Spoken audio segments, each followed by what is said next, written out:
Last video में हम लोगों ने देखा था क्या, जीन क्लोनिंग तक देखा था, जिसमें भी हमने न्यूक्लियर ट्रांसफ़र टेक्निक को एक बार पढ़ा था। तो हम लोग क्या करते हैं, एक बार तो जीबी गुडन की जो हमने टेक्निक बताई थी टेडपोल के लिए, इसको एक बार देख लेते हैं, पढ़ के देख लेते हैं, ठीक है ना। उसके बाद में हम लोग बात करेंगे किसकी, जीन क्लोनिंग की बात करेंगे।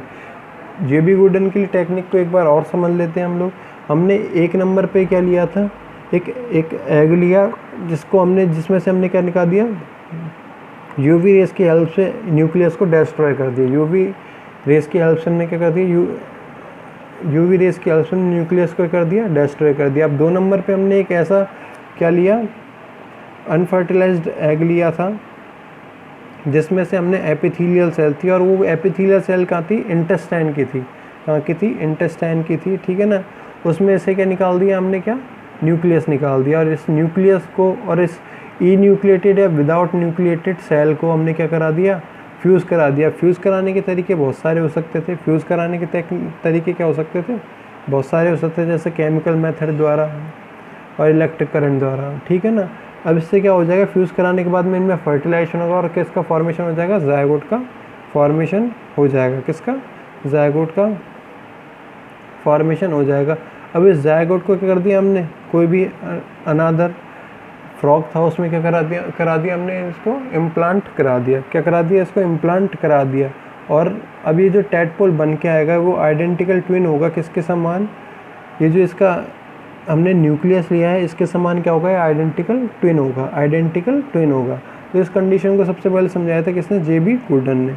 फिर बात की हमने टाइप्स ऑफ क्लोनिंग की। तो क्लोनिंग के कितने टाइप, 2 टाइप होते हैं। क्लोनिंग के कितने, 2 टाइप होते हैं। पहला होता है जीन क्लोनिंग, सेकंड होता है एनिमल क्लोनिंग। फर्स्ट था जीन क्लोनिंग, सेकंड था एनिमल क्लोनिंग। जीन क्लोनिंग के लिए हमने बोला ये जो डीएनए सेगमेंट है, ये जो डीएनए सेगमेंट है, इसमें से किसी भी कारणवश हमें किसी भी एक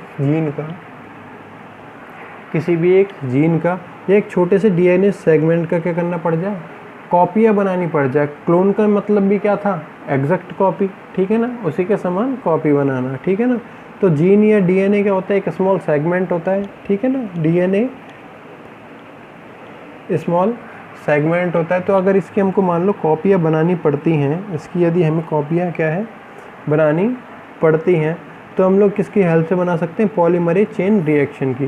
किसकी हेल्प से बना सकते थे हम लोग, पॉलीमरेज चेन रिएक्शन की। अब मान लो मैं कहता हूँ ए जीन की मेरे को कॉपी बनानी है, तो मैं सबसे पहले यूज़ में लूँगा किसको, पीसीआर को, पॉलीमरेज चेन रिएक्शन, जो कि हमने देखा था डीएनए फिंगरप्रिंटिंग के प्रोसेस में देखा था। इस प्रोसेस में हमने कहा था ये जो प्रोसेस है पीसीआर का, ये क्या करता है, किसी भी चीज़ को रेप्लिकेट कर देता है, किसी भी चीज़ को रेप्लिकेट कर देता है, मल्टीप्लाई कर देता है, जिसकी मान लो 1 बना सकते हैं, 2 बना सकते हैं, 1000 कॉपियाँ तक बनाई जा सकती है। तो ए था, ए के समान ही हमने क्या नई कॉपी का फॉर्मेशन कर लिया। अगर मान लो कोई भी डीएनए सेगमेंट था तो उसी के समान डीएनए सेगमेंट क्या कर सकते हैं हम लोग, फॉर्मेशन कर सकते थे, ठीक है ना। तो ये प्रोसेस कहलाता है आपका क्या, जीन क्लोनिंग का कहलाता है। एक बार इसको पढ़ लेते हैं, फिर देखेंगे एनिमल क्लोनिंग। तो सब हमने अभी देखा जेबी गुडन की technique.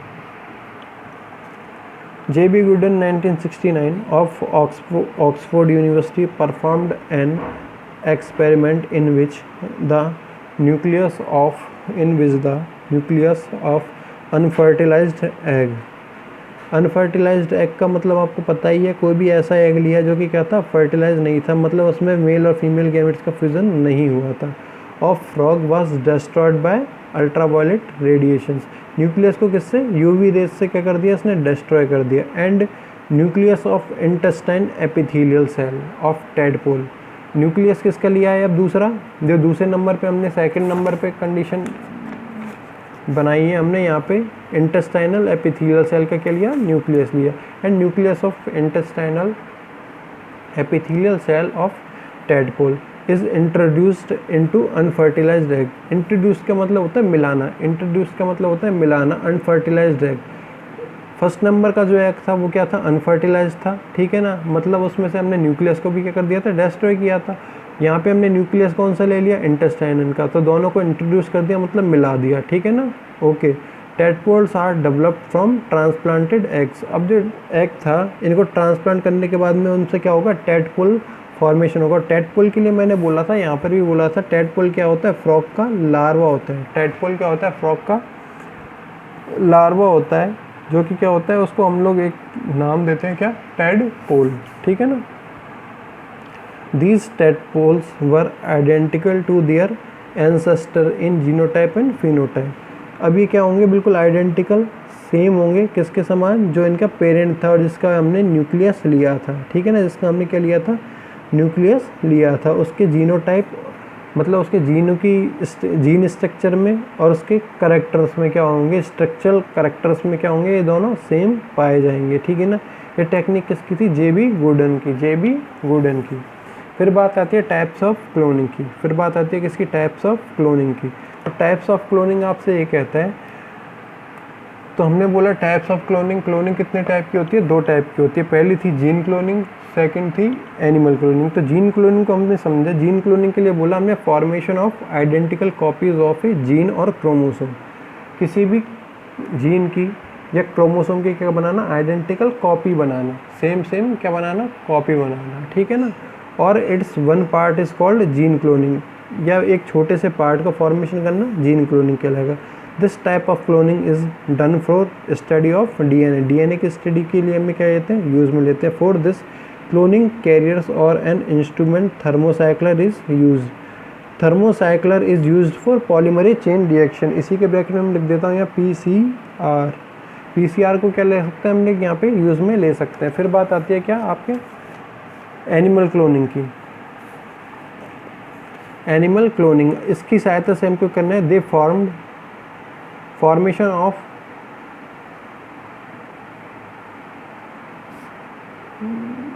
New identical animal,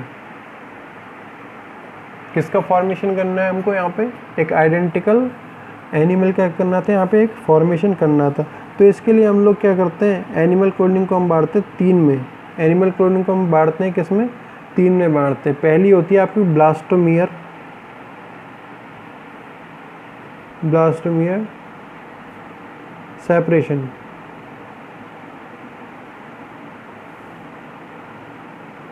blastomere separation.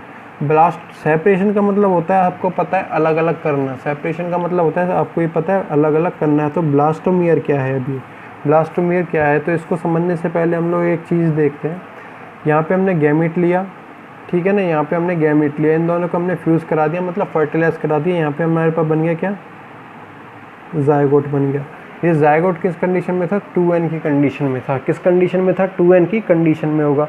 अब ये क्या करेगा, डिवीज़न होगा इसमें, ठीक है ना, डिवीज़न होगा, या कह सकते हैं इसमें सेल में क्या होगी, ग्रोथ होगी, सेल में क्या होगी, ग्रोथ होगी। मतलब यहाँ से एक सेल से 2 सेल बनेंगी, 2 से क्या होंगी, 4 बनेंगी, 4 से 8 बनेंगी, ठीक है ना। तो ये क्या कर रहे हैं, ग्रेजुअली डेवलप्ड हो रहा है, निरंतर रूप से बढ़ रहा है, निरंतर रूप से क्या हो रहा है, बढ़ रहा है।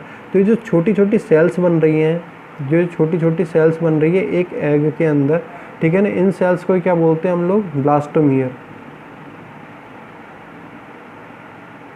ठीक है ना, इन सेल्स को हम लोग बोलते हैं ब्लास्टोमियर। और ये जो डिवीज़न हो रहा है, इस डिवीज़न को हम बोलते हैं क्या, क्लीवेज, इस डिवीज़न को हम लोग क्या बोलते हैं, क्लीवेज।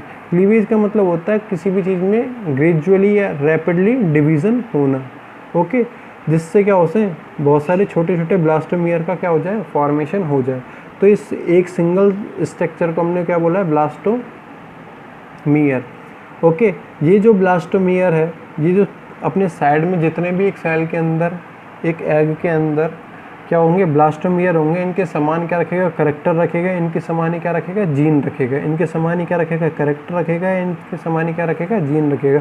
अगर मान लो मैं ये कहता हूँ इस ब्लास्टोमियर को मैं यहाँ से सेपरेट कर देता हूँ, सेपरेशन का मतलब यही है, इसको मैं यहाँ सेपरेट कर देता हूँ, तो इससे जो भी एम्ब्रियो डेवलप्ड होगा, इससे जो भी एम्ब्रियो डेवलप्ड होगा वो किसके समान होगा, वो किसके समान होगा, इनके सबके, ये जो आगे के जो ब्लास्टोमियर है, इनसे जो भी एम्ब्रियो डेवलप होगा, इनके क्या होगा, ये ट्विन होगा, या इनके बिल्कुल जेनेटिकली और स्ट्रक्चरली या मॉर्फोलॉजिकली क्या होगा, बिल्कुल समान होगा, क्योंकि इनमें सारे के सारे जीन एक थे, सारे के सारे कैरेक्टर्स क्या थे, एक थे, सारे के सारे कैरेक्टर्स क्या थे, एक थे। इसीलिए क्या होंगे, दोनों एक दूसरे के ट्विन पाए जाएंगे, एक दूसरे के आइडेंटिकल, ये मतलब जीनोटाइपिकली और मॉर्फोलॉजिकली क्या होंगे, समान होंगे। तो तो यही कहलाता है आपका ब्लास्टोमियर सेपरेशन। सेपरेशन का मतलब था अलग करना है। एक कोई भी ब्लास्टोमियर बन के आया, हमारे पास बहुत सारे बनते हैं, ठीक है ना, इनसे ब्लास्टोमियर को अलग कर लो और जो भी ब्लास्टोमियर से एम्ब्रियो या ऑर्गेनिज्म का फॉर्मेशन होगा, ब्लास्टोमियर या ऑर्गेनिज्म का एम्ब्रियो या ऑर्गेनिज्म का फॉर्मेशन होगा, वो किसी भी अदर ब्लास्टोमियर के ऑर्गेनिज्म के समान होगा, ठीक है ना। तो ब्लास्टोमियर सेपरेशन टेक्निक भी आपको यही कहती है, एक बार पढ़ के देख लेते हैं क्या कहती है। Blastomere separation, zygote is formed by the fusion of male gamete sperm and female gamete ovum. मैंने भी यही बोला, यहाँ पे दो गैमेट लिए, गैमेट डिफरेंट टाइप के होते हैं, हमेशा यहाँ स्पर्म ले लो या ओवम ले लो, दोनों का फर्टिलाइजेशन करा दिया, जायगोट बना दिया। Initial embryonic cells blastomeres are formed. यहाँ पे हमने क्लीवेज के बाद में देखा क्या, ब्लास्टोमियर का क्या हो गया, फॉर्मेशन हो गया फ्रॉम दिस जायगोट। किससे, जायगोट से। अब इस प्रोसेस को हमने क्या बोला है, क्लीवेज बोला था, जो कि मैंने यहाँ पे समझाया था। जो भी रैपिडली अगर इसमें ग्रोथ हो रही है तो इसको हमने बोला था क्लीवेज, ठीक है ना। Okay, if each of the blastomere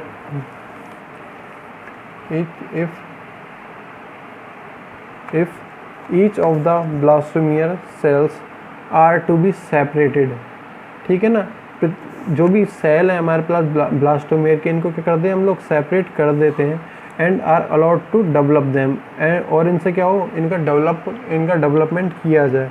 then a complete embryo can be formed as each separated cell. तो प्रत्येक जो सेल है, प्रत्येक जो ब्लास्टोमियर जो हमने डेवलप किया, इससे क्या होगा, एक ऑर्गेनिज्म का फॉर्मेशन या एम्ब्रियो का फॉर्मेशन हो जाएगा। Because the genetic material of developed embryos and adult developed from these are identical. मतलब इनका जो भी जेनेटिक मटेरियल था, जितने भी ब्लास्टोमियर थे, इनका जेनेटिक मटेरियल क्या था, बिल्कुल सेम था, क्योंकि, ठीक है ना। Okay, hence the embryos formed from it are clones of each other. तो इससे क्या होंगे, जितने भी आपके पास एम्ब्रियोज बनेंगे वो क्या होंगे, एक दूसरे के क्लोन होंगे। This type of cloning is called twinning. Twinning का मतलब होता है जुड़वा। This method is also called embryo cloning. इसी मेथड को हमने बोला है क्या, एम्ब्रियो क्लोनिंग भी बोला है। तो ये हो जाती है आपकी क्या, ब्लास्टोमियर सेपरेशन। सेकेंड नंबर पे आती है आपकी होनोलुलु टेक्निक।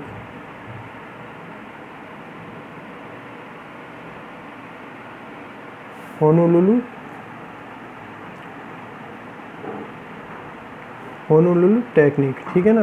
तो जो होनोलुलु टेक्निक थी, ये सबसे पहले एक साइंटिस्ट थे तिरुहोको वाकायामा। कौन थे, एक साइंटिस्ट थे, कौन थे, तिरुहोको वाकायामा। कब, 1998 में, ठीक है ना। और ये किसके अंडर में काम कर रहे थे,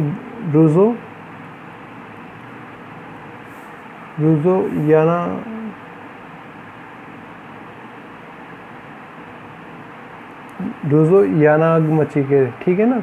इनके अंडर में क्या कर रहे थे ये लोग, काम कर रहे थे। और ये दोनों साइंटिस्ट कहाँ के, जापान के हैं, जापान के हैं, ठीक है ना। इन्होंने जो भी काम किया था वो किस पे काम किया था, न्यूक्लियर ट्रांसफ़र में टेक्निक थी, जो वो जे.एस. गॉर्डन की जो टेक्निक थी, न्यूक्लियर ट्रांसफ़र टेक्निक, उस पर ही क्या करा था, काम करा था। इन्होंने क्या किया, कोई भी जो सेल थी G0 फेज़ में या G1 फेज़ में, अब ये क्या होती है, स्टेजेस ऑफ सेल डिवीज़न, ठीक है ना। G0 फेज़ या G1 फेज़ होती है, एक्चुअल में G का मतलब होता है ग्रोथ फेज़, G का मतलब होता है ग्रोथ फेज़, एक ऐसी फेज़ जिसमें सेल की क्या हो रही हो, ग्रोथ हो रही हो। तो 0 का मतलब होता है जिसमें किसी प्रकार की ग्रोथ नहीं हो, या G1 का मतलब ये होता है जिसमें इनिशियल स्टेज में हो ग्रोथ क्या हो, इनिशियल स्टेज में हो, या जिसमें ग्रोथ क्या हुई हो, अभी स्टार्ट ही हुई हो। फिर उसके बाद में आएगी G2, उसमें कुछ थोड़े से क्रोमोसोम का क्या हो जाएगा, फॉर्मेशन हो जाएगा। G3 में आके क्या हो जाएगा, पूरी एक नई सेल का फॉर्मेशन हो जाएगा, ठीक है ना। तो G0 का मतलब है इसमें ऐसी कंडीशन, इसमें ग्रोथ अभी चालू नहीं हुई है सेल में।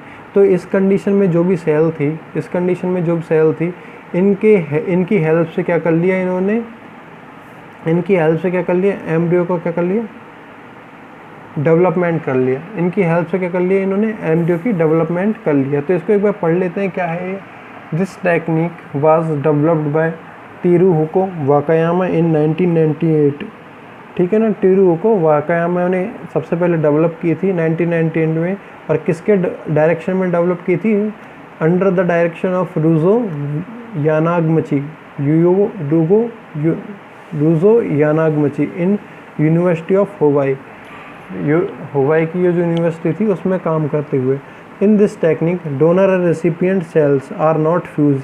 इसमें हमने किसी प्रकार की कोई भी ऐसी सेल नहीं ली है जो कि डोनर हो या रेसिपिएंट हो, मतलब देने वाली हो लेने वाली हो, not fuse, but nucleus of donor cell is implanted into the cell egg cell like Gurdon's technique. जो गोल्डन ने किया था काम उसी के समान हमने क्या किया, डोनर सेल ली और उसको इम्प्लांट कर दिया। किसमें? डोनर सेल को कहाँ कर दिया? Cell implanted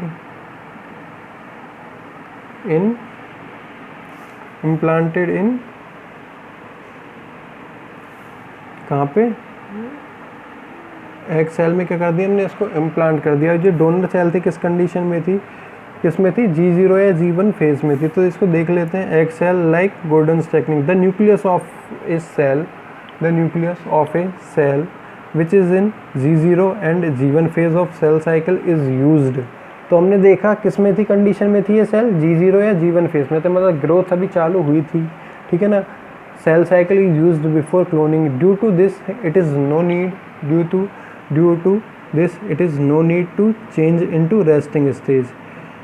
He announced to clone about 50 mice by this technique। तो इन्होंने कितने 50 के आसपास हुए इस टेक्निक के द्वारा क्या हुए थे, बना लिए थे। और जो सी नंबर पे थर्ड टेक्निक आती है वो आती है आपकी न्यूक्लियर ट्रांसफर टेक्निक, और सबसे ज़्यादा डेवलप्ड टेक्निक भी यही होती है जिसको हम देखेंगे नेक्स्ट वीडियो में। Thank you.